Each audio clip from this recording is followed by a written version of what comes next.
예전에는 중국 여성들의 특유한 화장법과 패션 때문에 겉모습만 보아도 한국인이 아니라는 것을 알 수가 있었습니다. 중국 현지 미디어나 영상 플랫폼에는 한국 예능이나 드라마 속에 한국식 화장법이나 패션 등이 끊임없이 소개되고 있습니다. 그래서인지 많은 사람들이 이제는 외모만으로는 국적을 알 수가 없다라고 말하곤 합니다. 한때 한국의 특정 브랜드의 섬유유연제 때문에 해외 소셜미디어에서 한국인한테는 모두 비슷한 향기로운 냄새가 난다는 내용이 인터넷 공간에서 관심을 끈 적이 있었습니다.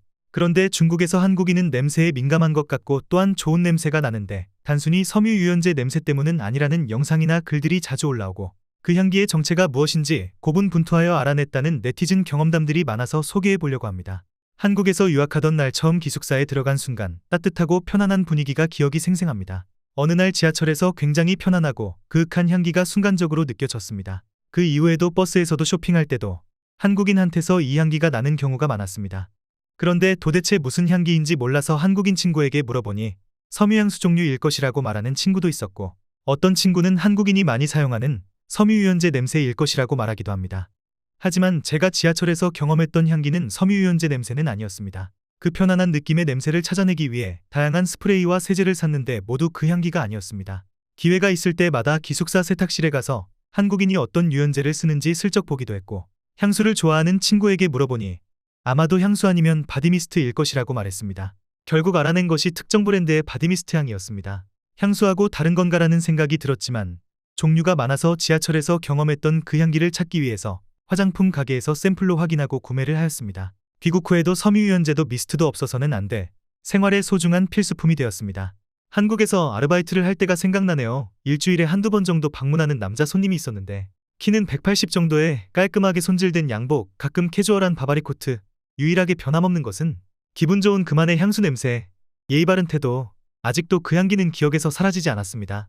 가끔 거리를 걷다 보면 낯선 남자와 스쳐 지나가는 순간 기억에 그 향기가 풍겨왔습니다. 스쳐 지나간 사람이 어떻게 생겼는지 모르겠지만 분명 멋있었을 것이라는 생각을 하게 됩니다. 시간이 흘러 한국을 떠난 지 꽤 됐지만 그 남자와 그의 향기는 여전히 내 기억 속에 어제처럼 생생합니다. 저는 한동안 관광지에서 상품 매장 직원으로 일하면서 많은 홍콩 여행객들을 만났습니다. 그 중에서도 가장 인상 깊었던 사람들은 한국인들이었습니다. 왜냐하면 한국인들이 가게에서 서성거릴 때마다 매장 안에서 특별한 향기를 맡을 수 있었기 때문입니다. 저는 조용하고 신중한 성격인데도 몇 차례나 참을 수 없어서 어떤 브랜드의 향수를 사용하시는 건가요? 라고 물어보았습니다.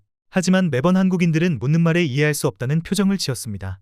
그 후로도 길에서 그 향기를 맡을 때마다 한국인들일 것이라고 80%는 알아볼 수 있었습니다. 한 번은 친구들과의 모임에서 한국인이 내 옆에 앉은 적이 있었는데 저는 집에 돌아가서 샤워하고 옷을 갈아입을 때까지도 그 향기를 느낄 수 있었습니다. 그래서 인터넷에서 검색해보니 실제로 저와 같은 의문을 가진 사람들이 많았고 대부분은 한국의 세탁세제나 섬유유연제 때문이라고 말했습니다. 그래서 같은 제품을 구매해 집에서 사용해봤지만 결코 그 향기가 아니었습니다. 한국에 여행가서 저는 마침내 그 향기의 정체가 무엇인지 알아냈습니다. 명동에 있는 모든 화장품 가게에 들려서 친구가 그 향기를 확인하기 위해 손에 뿌려봤고 우리는 기대감 가득한 마음으로 마스크를 벗어 향기를 맡아보았습니다. 그러나 우리가 맡은 것은 치약 냄새가 나는 것이었습니다.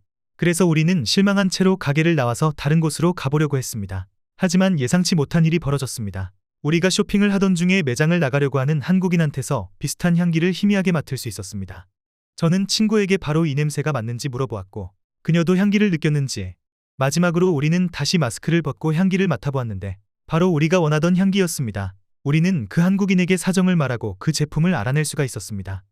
나도 2, 3년 동안 그 정체 모를 좋은 냄새를 찾아다녔어. 이런저런 향수도 많이 샀고 섬유유연제도 많이 샀는데도 여전히 내가 원하는 그런 향기는 아니야. 너무 어려워. 내가 이 냄새에 집착이 너무 심한 것 같아. 어제 한국 드라마를 보다가 주인공이 샤워 후 바디 스프레이를 뿌리는 장면을 보았어요. 생각해보니 이게 사실 한국인들이 샤워 후 하는 필수 과정이 아닐까 하는 생각을 했어요. 일본 화장품 가게의 점원들은 다 알고 있어요. 점원에게 한국 오빠들 향수를 달라고 했더니 바로 가져다 주었어요. 그런데 남편 주려고 사왔더니 남편이 이 냄새를 싫어했어요. 첫사랑 한국 남자친구의 향수는 어느 브랜드인지 아직도 모르겠어. 요즘은 먼저 냄새를 맡고 나서야 사람을 보게 된다. 향기는 남아있는데 사람이 오지를 않네. 앞으로 그리움이 냄새를 다시 맡을 수 있을지 모르겠다. 우리 학교에는 한국 학생들이 많이 있습니다. 그들 모두 좋은 냄새가 납니다. 저도 그 당시 한국 학생들의 몸에서 나는 그 제품을 구하기 위해 찾아다닌 적이 있습니다. 준비한 영상은 여기까지입니다. 시청해주셔서 고맙습니다. 구독과 좋아요는 저에게 큰 힘이 됩니다.